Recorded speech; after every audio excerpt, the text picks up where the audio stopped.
ए चाचा, हाँ आपसे कहना चाहते, अपनी बिटिया का ब्याह अंधभक्तों के साथ मत करना। जिसकी प्रोफाइल पे चौकीदार लिखा हो ना, उसके साथ अपनी बिटिया का ब्याह मत करना, नहीं तो जिंदगी बर्बाद हो जाएगी। चौकीदारों का अपमान कर रहे हैं आप। अच्छा, जो हमारा चौकीदार होना चाहिए भैया, वो अडानी का चौकीदार बन के बैठ गया है। जिसे हमारा प्रधानमंत्री होना चाहिए, जनता का प्रधानमंत्री होना चाहिए, वो अडानी का प्रधानमंत्री बन के बैठ गया है। 609 नंबरी को 2 नंबरी बना दिया, 2 नंबरी बना दिया मोदी जी ने, 2 नंबरी। समझ रहे हो ना, मोदी जी ने 2 नंबरी कर दिया। ये हुआ विकास।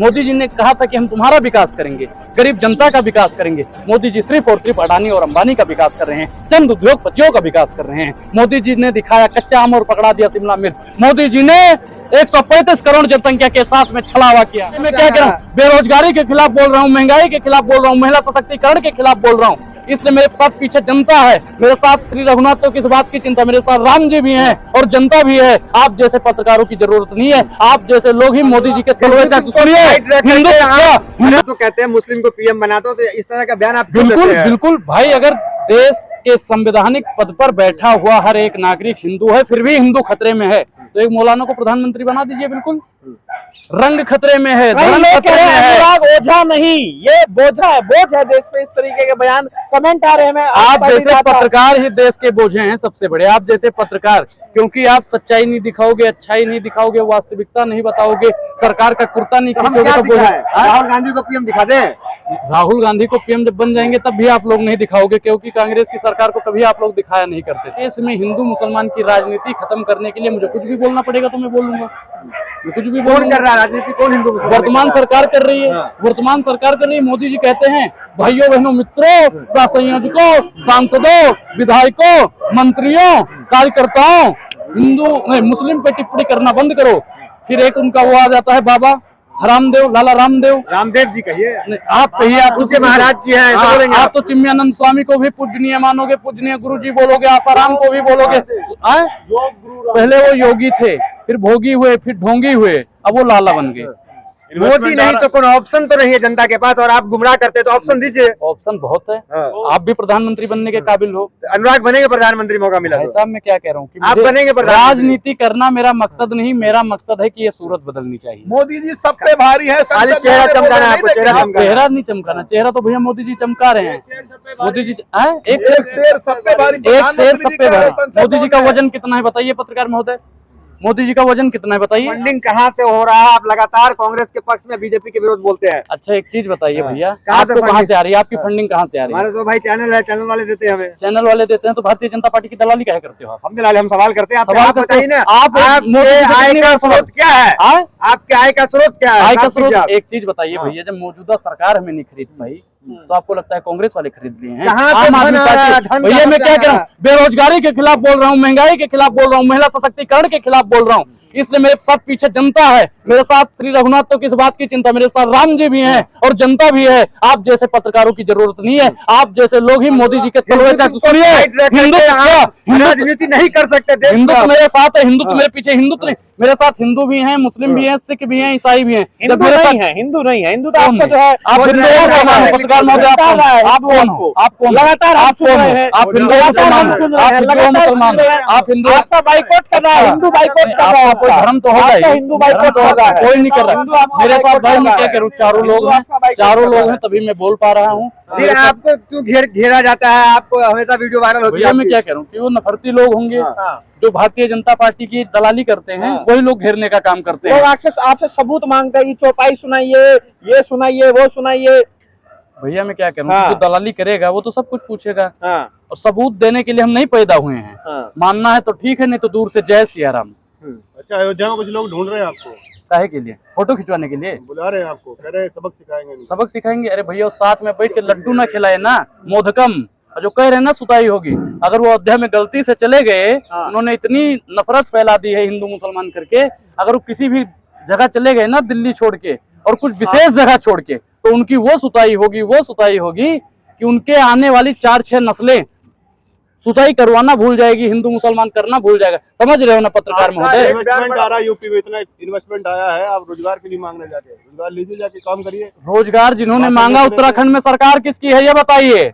उत्तराखंड में सरकार किसकी है? धामी सरकार, भाजपा की सरकार। वहां पे युवाओं ने रोजगार मांगा, प्रशासन ने जो कुटाई करी कि भैया अब तो 4-6 महीने के लिए शांति बैठ जाएंगे। रोजगार नहीं दे पाते, लाठी देते हैं। ये अडानी घोटाला नहीं है, ये मोदी घोटाला है। अनुराग ओझा का एक बयान बड़ा वायरल है, कौन सा? जो हराम की खाता है भारतीय जनता पार्टी के गुण गाते, कहाँ तक सच्चाई है? बिल्कुल 100% 2 महीने पहले अनुराग ओझा भारतीय मैं गोबर भक्त था, मैं हराम की चाय पीता था भाई, मैं बोल रहा हूँ, मैं गोबर भक्त था, मैं गोबर भक्त था, मैं अंधभक्त था, मैं मानता हूँ। रोजगार मिल गया? रोजगार कौन सा मिल गया? महंगाई की बात उठा रहा हूँ भैया, कौन सा रोजगार है? इस पत्रकार को दिखाइए। ये चाहता है कि बेरोजगारी की बात देश की जनता ना उठाए, ये चाहता है कि महंगाई की बात ना उठाए। क्या क्या गुण होते हैं अंधभक्त? अंधभक्त बनना भैया खेल नहीं है बच्चों का। अंधभक्त बनने में तेल निकल जाता है अच्छों का। अंधभक्त बनने के लिए आपको अनपढ़ होना बहुत जरूरी है। अंधभक्त होने के लिए 4-6 मर्डर करना बहुत जरूरी है। अंधभक्त बनने के लिए 2-3 बलात्कार करना बहुत जरूरी है। अंधभक्त बनने के लिए बेरोजगार होना बहुत जरूरी है। अंधभक्त होने के लिए घर का परित्याग करना बहुत जरूरी है। अंधभक्त बनने के लिए बीजेपी कार्यालय के सामने गिड़गिड़ाना बहुत जरूरी है। जब तक अंधभक्त के इतने लक्षण हैं, डॉक्टर बन जाओगे, बेसिक MBBS कर लिया, डॉक्टर बन गए। डॉक्टर बनना बहुत बड़ी बात है, PhD करना बहुत बड़ी बात है, लेकिन अंधभक्त बनना आज की डेट में बहुत बड़ी बात है। आज भी 2-3% लोग अंधभक्त बन चुके हैं। हम तो देश की जनता से कहना चाहते हैं, ए चाचा, हाँ आपसे कहना चाहते हैं, अपनी बिटिया का ब्याह अंधभक्तों के साथ मत करना। जिसकी प्रोफाइल पे चौकीदार लिखा हो ना, उसके साथ अपनी बिटिया का ब्याह मत करना, नहीं तो जिंदगी बर्बाद हो जाएगी। चौकीदारों का अपमान कर रहे हैं आप। अच्छा, जो हमारा चौकीदार होना चाहिए भैया, वो अडानी का चौकीदार बन के बैठ गया है। जिसे हमारा प्रधानमंत्री होना चाहिए, जनता का प्रधानमंत्री होना चाहिए, वो अडानी का प्रधानमंत्री बन के बैठ गया है। आपका हृदय परिवर्तन कब हुआ? जो चौकीदार इस देश की रक्षा कर रहा है, जो ATM के बाहर सुरक्षा कर रहा है, जो बैंक के बाहर सुरक्षा कर रहा है, आप चौकीदार का अपमान कर रहे भैया हैं। मैंने चौकीदार किसको बोला? चौकीदार कौन है? किसने कहा था चौकीदार? आप किसने कहा? सारे चौकीदारों का अपमान कर रहे नहीं, हैं। जो चौकीदार, देश का चौकीदार कौन है बताइए? ये वही पत्रकार है जिसने भैया अपने फेसबुक प्रोफाइल पे चौकीदार लिखा था कि हम चौकीदार हैं। ये वही पत्रकार था। हमने नहीं खाइए भारत माता की कसम, भारत माता की कसम, भारत माता की कसम नहीं लिखा था, नहीं लिखा। झूठ मिर्ची क्यों लग रही है? मिर्ची क्यों लग रही है? आप हिंदू होकर झूठ बोल रहे हैं, सनातनी हूँ, मिर्ची क्यों लग रही है? मिर्ची क्यों लग रही है? हमें मिर्ची नहीं लग रही है। आपको शर्म आनी चाहिए, आप झूठ बोल रहे हैं। झूठ बोल रहे हैं भैया। प्रधानमंत्री ने जब झूठ बोला तो प्रधानमंत्री जी को भी शर्म आनी चाहिए। सबको शर्म आनी चाहिए जो झूठ बोलिए कि प्रधानमंत्री जी को शर्म आनी चाहिए। झूठ बोला प्रधानमंत्री। उन्होंने क्या कहा? भाइयों बहनों मित्रों, 15-15 लाख रुपए सबके खाते में आएंगे। अरे उन्होंने ये बोला था इतना पैसा बाहर है कि अगर वो देश में आ जाएगा तो सबके हिस्से का देख लो, इतना पैसा है। देख रहे हो ना? अच्छा, आप मानते हो ना कि ये देखिए सरकार की नाकामयाबी गिनवा रही में आ जाएगा। देश के ऐसे पत्रकार को मेरा सलाम है, देश के रोड बनेगा सलाम, देश के पत्रकार को सलाम। एक चीज बताइए, आपने मान लिया ना कि काला धन विदेश से नहीं ला पाई मोदी सरकार, तो हम कहते हैं इनको विदेश ही भेज दो। मोदी सरकार को विदेश ही भेज दो जब विदेश से पैसा नहीं ला पा रही। हमने सरकार किस लिए चुना था? हमने इसीलिए चुना था, मंदिर के लिए। राम मंदिर भैया, मंदिर बनाइए, हॉस्पिटल बनाइए, हॉस्पिटल भी बनाइए, हॉस्पिटल बनाइए। हॉस्पिटल भी कितने बन गए? 21 हम हर साल बनाएंगे। कितनी बन गई बताइए? कितनी बन गई? 100 स्मार्ट सिटी बनाएंगे। कितनी स्मार्ट सिटी बनी है? झूठ बोला प्रधानमंत्री जी ने, उसका आपने कितनी बार सवाल किया बताइए? उन्होंने जीवन खपा दिया अपना विकास करने के लिए। विकास करने के लिए किसका विकास किया? 2 जनों के विकास करने के लिए देश के 135 करोड़ जनसंख्या का जेब काटने का काम किया है तो भारतीय जनता पार्टी। देखिए वहाँ G20 लिखा हुआ, बड़ी जिम्मेदारी बुलंद। देखिए मोदी जी का फोटो लगा हुआ है, देखिए उधर, देखिए बाएं साइड। हाँ, देख रहे हैं। नहीं देखना है, देखो देखिए आप देखो, आपको 24 घंटा देखो टॉयलेट में लगा है, ठीक है।